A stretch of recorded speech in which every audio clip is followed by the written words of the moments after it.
Good morning, and thank you for tuning in to Channel 89.9 WCNR for news on the go in the 920. This is your host, Mackenzie McGregor, starting you off with today's international headlines.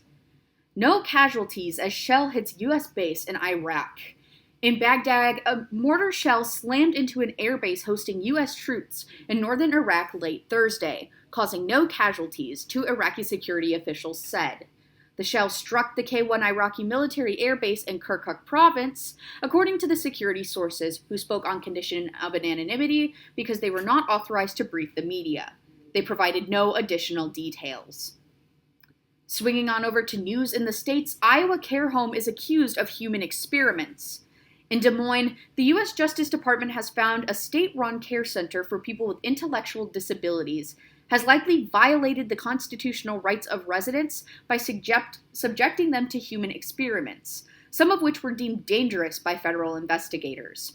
A report released Tuesday identified broad failures at the Glenwood Resource Center, including poor treatment of residents and failure of the Iowa Department of Human Services to respond.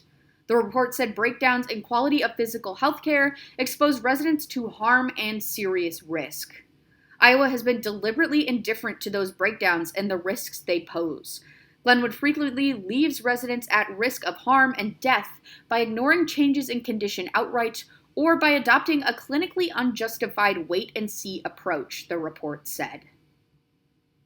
In Badger State headlines today, a paraglider is rescued from a partially frozen pond in Dane County. A paraglider had a rough landing Friday night and had to be rescued from a partially frozen pond in Dane County. According to the Dane County Sheriff's Office, the paraglider became submerged in frigid waters of the pond near Union Grove and the town of Oregon. He was able to free himself from the glider, but he could not get back on land, and a resident called 911. Emergency personnel from Oregon Police Department, along with fire departments from Brooklyn, Oregon, and Madison, also respond to the call. And now for a quick word from today's sponsors at Stardust Limousine, LLC. Stardust Limousine has been serving Sheboygan County and the surrounding area for over 30 years. Stardust provides transportations to all airports in Wisconsin. We have black sedans, SUVs, and room for golf clubs. For larger parties, we have larger rides, 14-passenger limo coach, and 14-passenger SUV, which you can see on our website at www.stardustlimousine.com. Next time you are in town, give Stardust Limousine a call, 920-452-5696. Again, that's 920-452-5696. Zooming in a little closer to home in local news today, Rock County prosecutor clears 3 officers in deadly December shooting. In Beloit, Rock County District Attorney General David O'Leary said Friday that an officer-involved shooting in Beloit last December that left a Janesville man dead was lawful and reasonable. The 3 officers involved in the shooting were previously identified as Detective Nathan Adams, Sergeant Ryan Flanagan, and Officer John McMahon.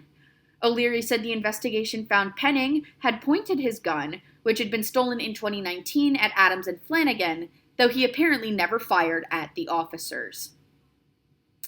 Bringing us up to the buzzer in sports today, Detroit Mercy beat the UWM Panthers 79-73, and a rough half leads to this loss.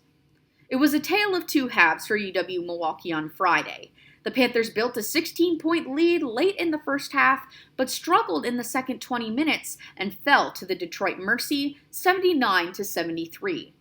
Calipari buried a 3-pointer on Detroit's next possession, and Mercy began to build a 14-point lead.